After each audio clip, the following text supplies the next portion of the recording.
de establecer las relaciones. Y el hecho que sean tradiciones no nos va a llevar a defender el machismo. Esa es una tradición que tenemos que erradicar.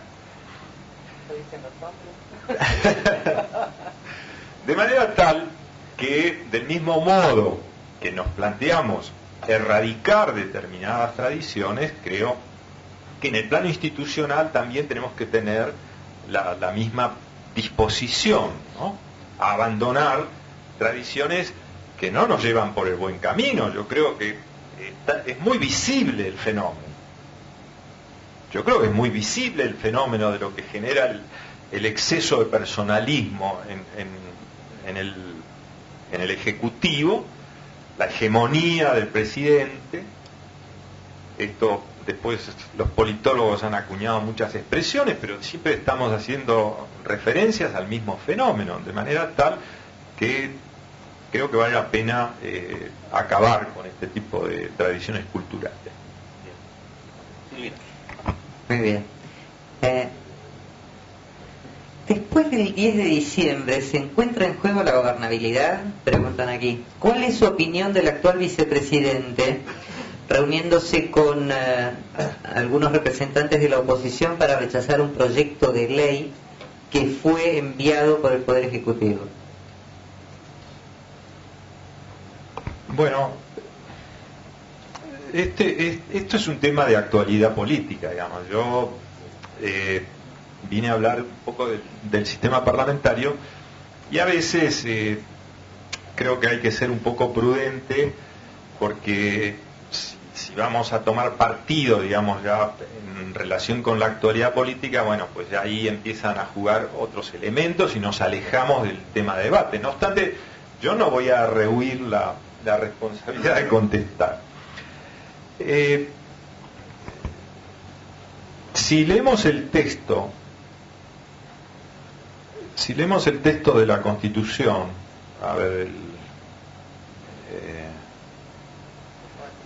no, estoy buscando el artículo 87, lo que pasa. Sí, el artículo 87 de la Constitución Nacional. El Poder Ejecutivo de la Nación será desempeñado por un ciudadano con el título de Presidente de la Nación Argentina. Consecuencia, el Poder Ejecutivo en Argentina es unipersonal.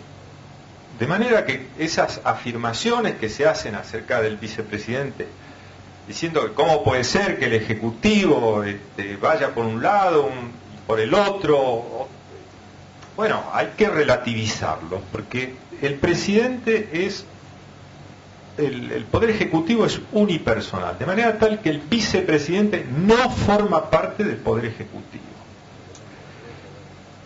El vicepresidente es presidente del nato del Senado y tiene la posibilidad de votar cuando hay una situación de bloqueo, de empate en la Cámara de Senadores.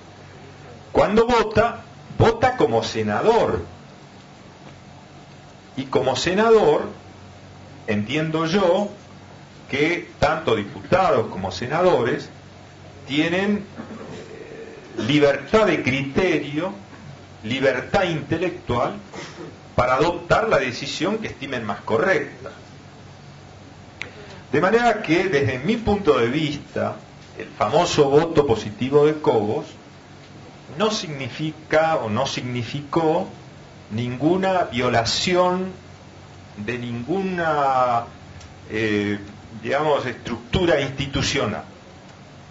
Por otro lado, el gobierno de Cristina Kirchner, el gobierno de la concertación, era producto de un acuerdos que prácticamente, como se hacen los acuerdos aquí, son acuerdos no demasiado visibles, no son públicamente conocidos, pero imaginemos que hay un pacto, un acuerdo, de pronto el Poder Ejecutivo toma una decisión que no está en los acuerdos que dieron lugar a la concertación o a ese pacto político.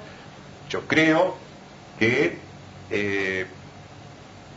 perfectamente está en su derecho un integrante de ese pacto en tomar distancias en tanto y en cuanto se adopte una decisión que no forma parte del programa acordado. En consecuencia, a pesar de que la decisión de Cobos ha sido una decisión muy cuestionada, y la expresión, digamos, la caracterización de que es un traidor, etcétera, digamos, está en la boca de mucha gente, sobre todo de los simpatizantes de las posiciones oficiales. A mí me parece que desde el punto de vista institucional no se le puede hacer reproche, y creo que desde el punto de vista de la decisión que adoptó, lo hizo ejerciendo la libertad de conciencia, y creo que, a mi modo de ver, de algún modo le salvó una situación que podía derivar en una complicación mayúscula, ¿no? Es decir, creo que de algún modo favoreció, descomprimió y favoreció al propio gobierno. En Estados Unidos y Francia, como en otros países, el sistema presidencialista funciona bien.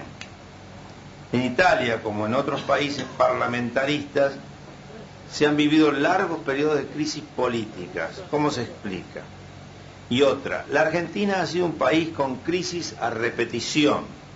Un sistema parlamentario no corre el peligro de repetir esas crisis económicas sobre el sistema institucional, como sucedió en Italia en algún momento. Bueno,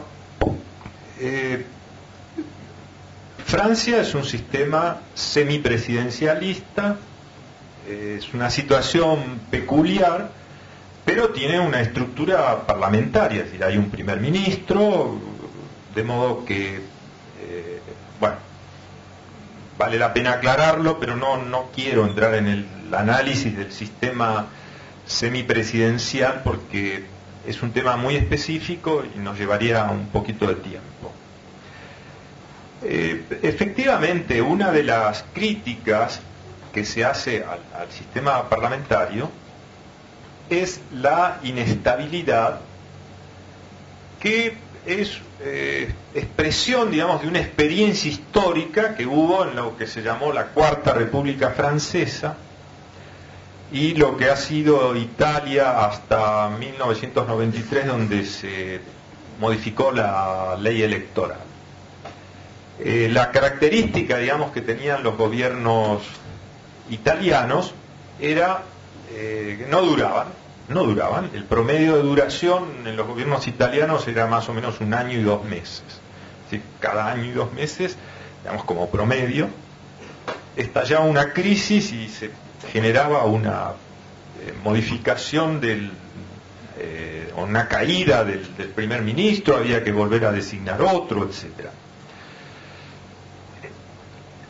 Esta situación en Italia tenía que ver con que se daban, digamos, unos elementos especiales en Italia que, vinculados a la existencia de un partido que era el hecho maldito del país italiano, que era el Partido Comunista.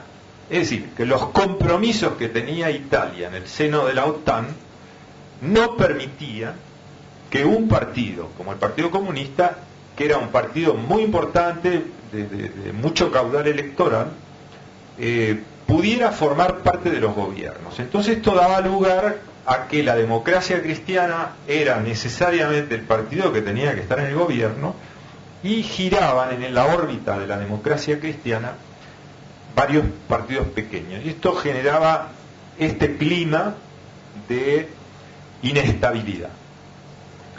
Y el otro elemento que contribuía a la